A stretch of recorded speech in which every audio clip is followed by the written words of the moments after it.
पोषण लेगा, क्योंकि उसकी gram positive and gram negative bacteria, ये तो हम लोगों ने कंप्लीट कर लिया था अंतर, ठीक है ना।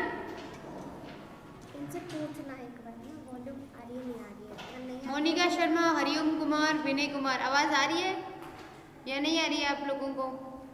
मैसेज करके बताओ। ओके ठीक है, आवाज आ रही है, स्टार्ट करते हैं, ठीक है ना। कल जीवाणुओं के बारे में हमने क्या पढ़ा था, जीवाणु दो प्रकार के होते हैं, ठीक है ना, gram positive and gram negative, ठीक है ना। ग्राम क्रिस्टल वायलेट, ग्राम एक साइंटिस्ट थे जिन्होंने एक स्पेशल टाइप का रंजक दिया था, ठीक है, और वो रंजक कौन सा था, क्रिस्टल वायलेट, ठीक है, भूल जाते हैं।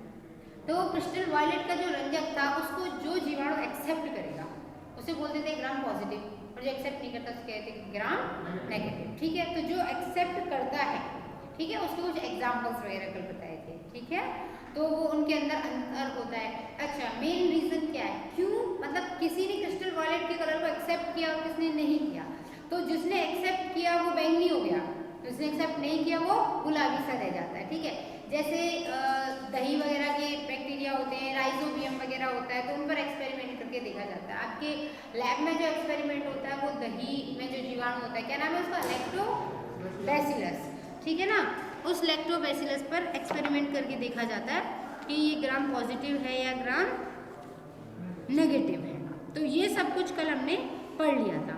उसके बाद हम कर रहे थे क्या कि जीवाणुओं में अभी तो क्या पढ़ना है हमको, एक तो जनन पढ़ना है, दूसरा उनके द्वारा उनका पोषण, पोषण के आधार पर 3 प्रकार के जीवाणु होते हैं, ठीक है ना।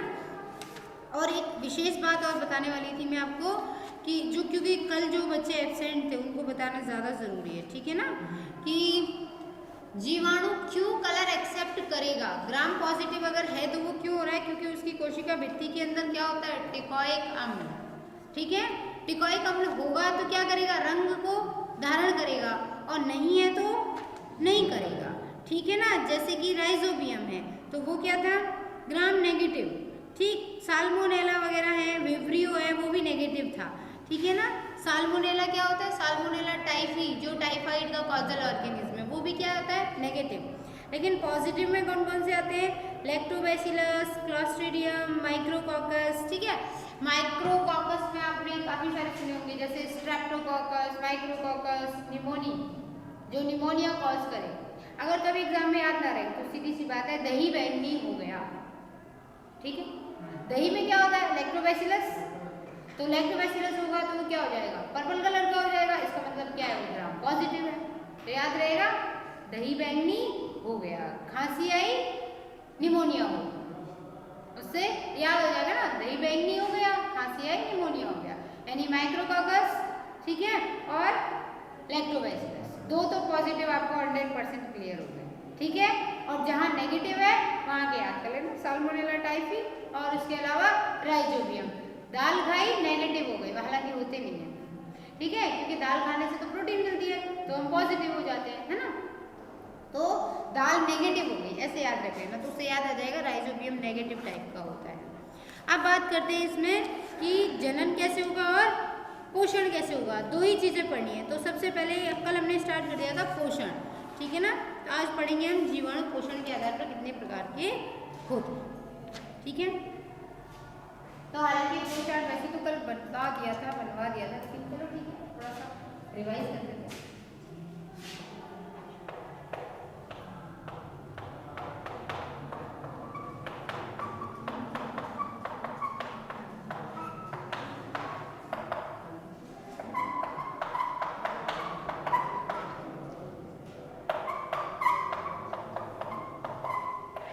परपोषी और स्वपोषी, ठीक है। परपोषी का मतलब देखो, परपोषी में फिर जो दूसरे से भोजन ले, अब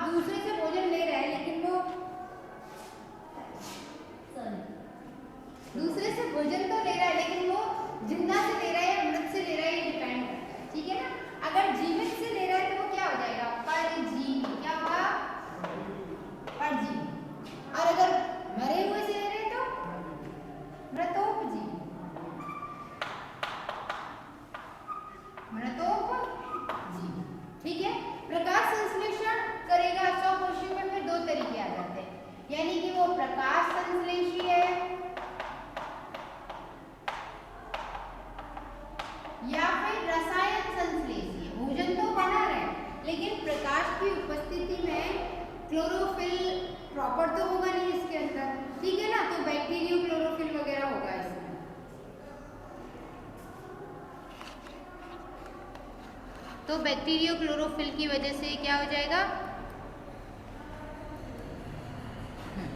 अब से ठीक है, बैक्टीरियो क्लोरोफिल होगा उसमें, मतलब विशेष प्रकार का क्लोरोफिल होगा उसमें, ठीक है। तो हो जाएगा प्रकाश संश्लेषी, और जिसमें प्रकाश संश्लेषण नहीं हो रहा है, मतलब प्रकाश की उपस्थिति में खाना नहीं बना रहा है, तो फिर वो रसायन की उपस्थिति में बनाएगा, तो उसे क्या बोलेंगे, रसायन संश्लेषण।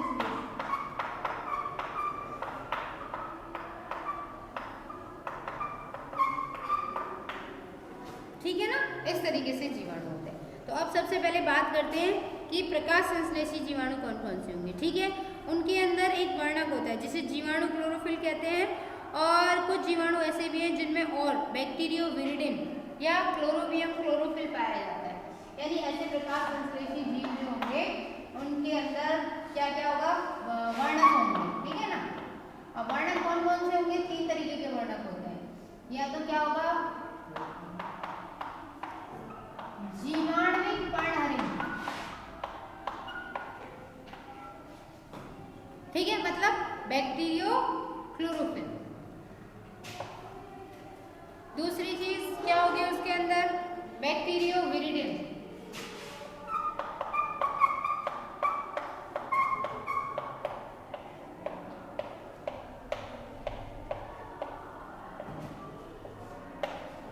बैक्टीरियो विरिडिन।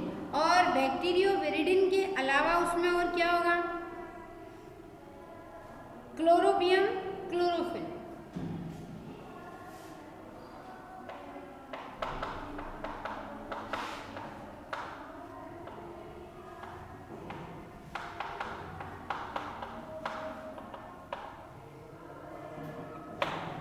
ठीक है, ये रंजक होते हैं, और इन रंजकों की वजह से क्या करेगा, वो क्लोरोफिल करेगा। हालांकि इसका बैक्टीरियो पर्णहरित यानी कि जो बैक्टीरियल क्लोरोफिल है ना, उसके अंदर भी Mg ही क्या होता है, सेंटर पॉइंट होता है। Mg का मतलब ये तो समझा, जैसे इसकी संरचना कुछ ऐसी होती है, वहाँ मैग्नीशियम होगा, फिर उसके बाद इस तरीके से पायरोल रिंग्स होंगी ये पूरी,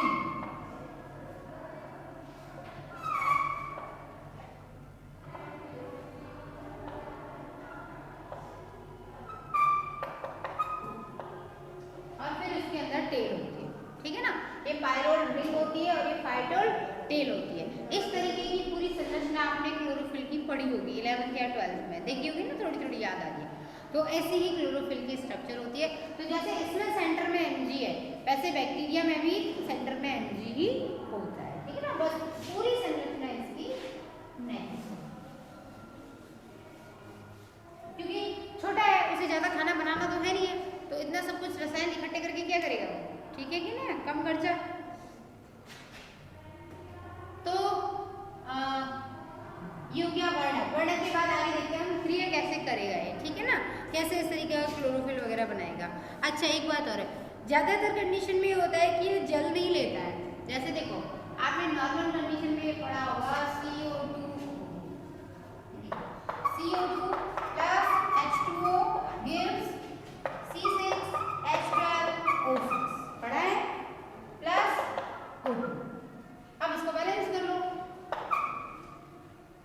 इसके बाद ये इस तरीके से बैलेंस हो गया। तो ये क्या बन गया, यानी कि CO2 वाटर मिलकर के क्या बना रहे थे, कार्बोहाइड्रेट और ऑक्सीजन देते। यही तो बड़ी है क्लोरोफिल की स्ट्रक्चर होगा, मतलब सॉरी प्रकाश संश्लेषण फोटोसिंथेसिस। आपने यहाँ पे भाई देखो, आपको पता होगा, ये तो एक्सपेरिमेंटल प्रूफ है। दूसरी चीज, आप फिजियोलॉजी जब पढ़ोगे ना पादपकारी की, तो आप लोग सेकंड ईयर में पढ़ोगे इसको प्रॉपर तरीके से, कि आपको इतना पता होगा, जो कार्बोहाइड्रेट में ऑक्सीजन निकलती है, कार्बोहाइड्रेट जो है ना, ये तो बनता है CO2 की वजह से, और ये जो जल निकलती, ये जो ऑक्सीजन निकलती है, उसमें जो ऑक्सीजन है वो ऑक्सीजन कहाँ से आई है, जल से। जल से ऑक्सीजन आई है, ना कि कार्बोहाइड्रेट से। इसके लिए एक एक्सपेरिमेंट करके देखा गया था, थोड़ा सा बता देती हूँ। क्या किया गया कि क्लोरेला होता है, क्लोरेला एक एल्गी है, ठीक है, उस पर एक्सपेरिमेंट, और भी कई तरीके के एक्सपेरिमेंट किए गए। कुल मिला के इसमें ऑक्सीजन, वैसे होता है ना, ऑक्सीजन का परमाणु नंबर कितना है, 8,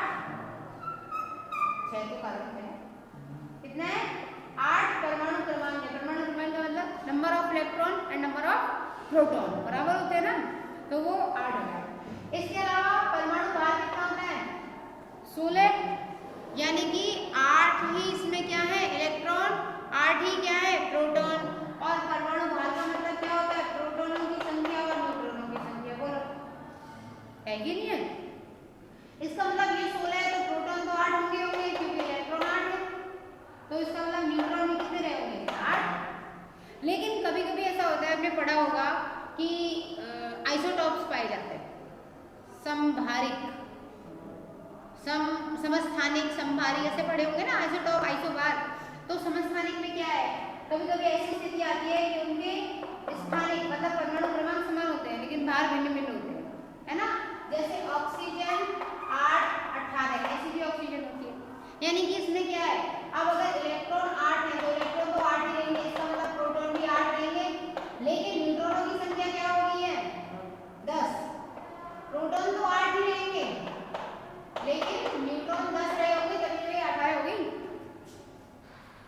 क्यों, तो अब क्या हुआ, इसका मतलब क्या है, ऐसी स्थिति में इसको क्या बोलेंगे, ठीक है ना। अब इस आइसोटॉपिक कंडीशन में रेडियो एक्टिव कंडीशन बोल देते हैं या आइसोटॉपिक कंडीशन में, अब इस स्थिति में क्या किया गया, कार्बन 18 वाला जल लिया गया, मतलब ऐसा पानी जिसमें ऑक्सीजन जो था वो 16 वाली स्थिति में नहीं 18 वाली में था, तो भारी था, ठीक है। इस पर एक्सपेरिमेंट करके देखा गया तो यहाँ जो ऑक्सीजन प्राप्त हुई वो 18 वाली प्राप्त हुई, कार्बोहाइड्रेट जैसी पहले बन रही थी वैसी ही बनी। इससे सिद्ध हो गया कि ये जो ऑक्सीजन निकलती है वो जल से निकलती है, CO2 से। आगे बात समझिए, तो अब भी समझ लो ऑक्सीजन जल से निकलती है, पर अगर ये जल का प्रयोग भी ना करे तो ये तो पौधा में, अगर जीवाणु में हो, जीवाणु में ये स्थिति है CO2 है, इसने साफ H2S लो हाइड्रोजन सल्फाइड से रिएक्शन कर तो कर। अब ये क्या करेगी, कार्बोहाइड्रेट तो वही देगी जैसे पहले दे रही थी, ठीक है ना। तो कार्बोहाइड्रेट को यहाँ पर क्या लिखेंगे हम, कार्बोहाइड्रेट लिखेंगे, क्यों बताती हूँ।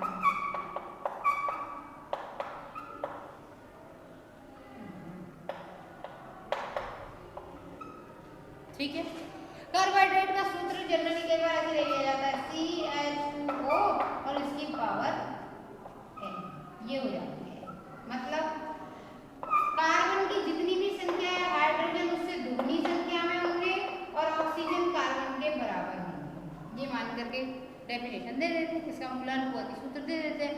लेकिन ये डेफिनेशन हर जगह काम की नहीं रहेगी। कैसे, चीनी, वही चीनी जिससे गाजर का हलवा खाया होगा ना, कल न्यू ईयर था, ठीक है, चाय वाय पीते हो, खूब बढ़िया खाना खा रहे हो, मिठाइयाँ चल रही है इस टाइम में, है ना। तो जब जिस गाजर के हलवे में आपने चीनी डाली तो उस चीनी का फॉर्मूला क्या होता है, C12 H22 O11, फेल हो गया फॉर्मूला, बताओ भाई, चीनी के फॉर्मूले में तो ये फेल हो गया ना। कार्बन 12 है, ये फॉर्मूला तो ये कह रहा है कि हाइड्रोजन कार्बन से दुगनी होनी चाहिए और ऑक्सीजन बराबर होनी चाहिए, ना तो हाइड्रोजन दुगनी हो ना ऑक्सीजन बराबर। तो हर जगह फॉर्मूला सेम नहीं है ना, तो इसलिए कई कुछ बुक्स में अगर आपको ये लिखा मिले CH2ON तो उसके बजाय तो ये है कि आप कार्बोहाइड्रेट पूरा लिखो, इतनी भी कंजूसी नहीं करनी है ना। खाने में तो कंजूसी नहीं कर रहे हो, सर्दियों का मौसम है, अच्छा खासा खाना चाहिए, डाइजेशन सही रहता है इसमें, सर्दियों का मौसम ही खाने के लिए आता है, ठीक है ना। तो आगे कार्बोहाइड्रेट प्लस, भाई यहाँ ऑक्सीजन थी क्योंकि जल निकल रहा था, जल का प्रयोग हो रहा था तो ऑक्सीजन निकल रही थी, यहाँ ऑक्सीजन का प्रयोग ही नहीं, यहाँ जल है ही नहीं है तो क्या निकलेगा, सल्फर। और सल्फर आणविक स्थिति में नहीं निकलती है, परमाणविक स्थिति में निकलती है, समझ रहे ना बात को। अगर 2s लिखा है तो ये क्या है, परमाणुीय अवस्था है उसकी, मतलब सल्फर के दो परमाणु आपस में जुड़े हुए हैं, इस तरीके से साथ साथ हैं, ठीक है ना। लेकिन H2 का मतलब क्या है, ये संपूर्ण विन्यास प्राप्त कर चुका है, क्या है, अणु है, दो परमाणु मिलकर अणु बनाते हैं, तो अणु वाली अवस्था में निकलती है, किस अवस्था में निकलती है, परमाणुीय अवस्था में। हैं। जैसे ऑक्सीजन यहाँ किस अवस्था में निकली, अणु अपने आप में पूर्ण हो गई है, वो गैस बन गई है। यहाँ ये आणविक अवस्था में नहीं, परमाणुविक अवस्था में निकलती है। दो परमाणु अलग अलग साथ रहेंगे पर बंधेंगे नहीं, ठीक है। हाँ, कभी कभी केमिस्ट्री पढ़ लेते हैं, ठीक है, हालांकि केमिस्ट्री में हालत खराब है भाई, ठीक है ना। तो आगे कार्बोहाइड्रेट हो गया, सल्फर हो गया, और उसके बाद आगे क्या आएगा इसमें, जल भी निकल जाता है इसमें। ये घटना अलग ही है, क्या निकल गया, जल, H2O। और ये सब काम हुआ क्यों, इतना सब कुछ काम किया क्यों, जिससे ऊर्जा मिल सके। तो प्लस क्या निकलेगी, ऊर्जा। ऊर्जा नहीं मिलती तो काम ही क्यों होता, कोई भी काम हम इस दुनिया में क्यों कर रहे हैं, जिससे हमें कोई फायदा हो। जहाँ फायदा नहीं वहाँ काम नहीं, ठीक है ना। तो सीधी सी बात है, यहाँ पे ऊर्जा बनानी है जीवाणु को, इसलिए ये क्रिया चल रही है, ठीक है ना। आगे बात करते हैं रसायन संश्लेषण। अच्छा, इसका एग्जाम्पल और बता देती हूँ, ठीक है ना। Chlorobium and क्लोरोबैक्टीरियम, Chlorobium and क्लोरोबैक्टीरियम example.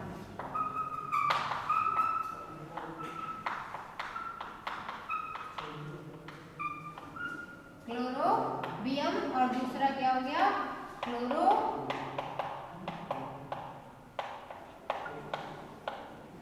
Bacteria. ये दो जीवाणु जिनके अंदर ये पाई जाती है, ठीक है भाई, ठीक। तो नोट कर लो इसको, फिर इसको क्योंकि मैं मिटा रही हूँ, और उसके बाद आगे की कहानी स्टार्ट करेंगे, रसायन संश्लेषण, ठीक है। फर्स्ट ईयर के बच्चों को आप लोग कहने की जरूरत नहीं पड़नी चाहिए आपसे कि नोट करो या लिखो, या इस भरोसे हो कि हाँ भाई नोट सही है, उनमें लिखा है ये।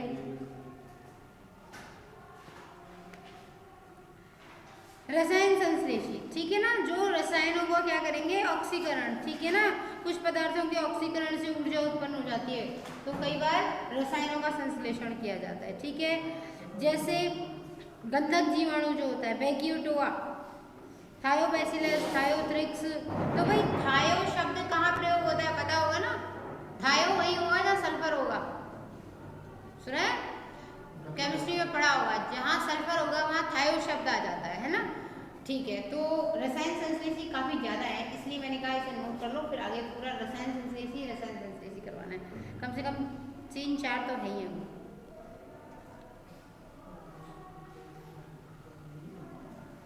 फिर उसके बाद पढ़ेंगे मृतोपजीवी कौन कौन से होते हैं, जो सड़े गले पर भोजन करते हैं, ठीक है ना।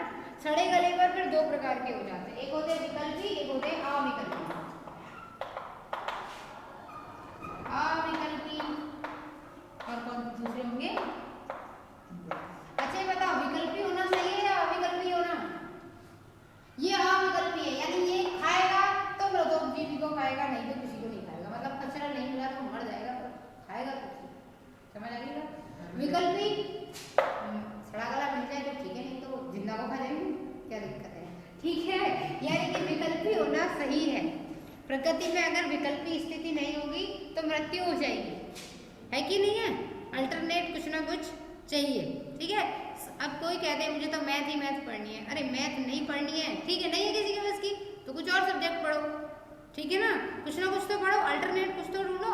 हर बच्चा ये सोच ले मैं क्रिकेटर बनूंगा, तो फिर कुक और मास्टर शेफ कौन बनेगा, किसी ना किसी को वो भी बनना पड़ेगा, तो अल्टरनेट होना सही होता है, ठीक है, विकल्प होना चाहिए हमारे पास।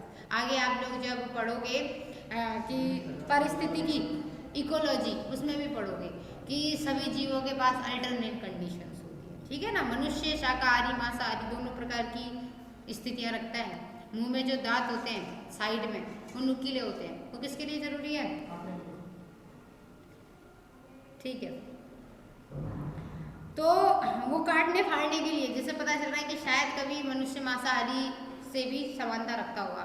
लेकिन पेट में जो अपेंडिक्स लटकी हुई है किसी काम की तो है नहीं है, वो है ना डॉक्टर्स के काम की है, काटेंगे ऑपरेशन करेंगे, खैर जो भी हो, मुझे डॉक्टर से कोई पर्सनली कमेंट नहीं करना है यहाँ पे, ठीक है। कहने का मतलब ये है कि जो अपेंडिक्स है वो किसी काम की नहीं है, पर उससे तो पता चलता है कि शायद कभी हम शाकाहारियों के जैसे भी रहे होंगे।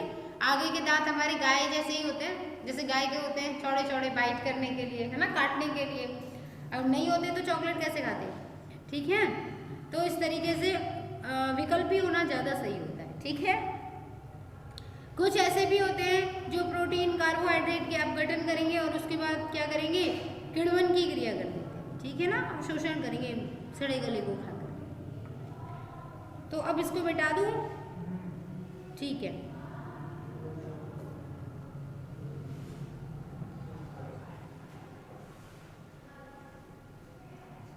अच्छा, एक और आ जाते हैं इसमें, परजीवी, मृतोपजीवी और एक और आता है इसमें हमारे को सहजीवी। ये डिटेल में बाद में लिखूंगी, एक और लिखो, ठीक है। तो अब हम इसको इरेज कर देती हूँ मैं, ठीक है। उसके बाद आगे देखते हैं कि आगे क्या करना है इसमें, ठीक है ना, रसायन संश्लेषी को पढ़ेंगे।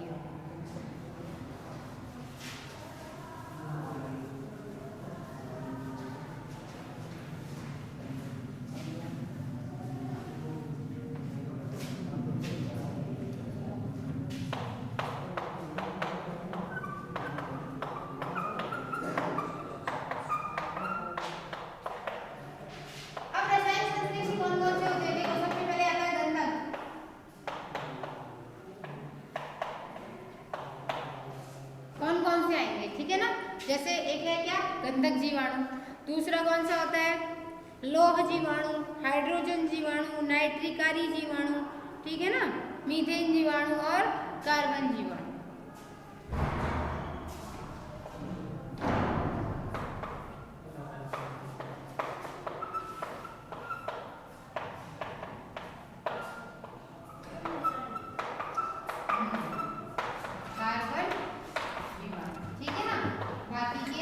अभी हम नाम लिखेंगे, ठीक है, तब तक आप एक बार लिख लेना।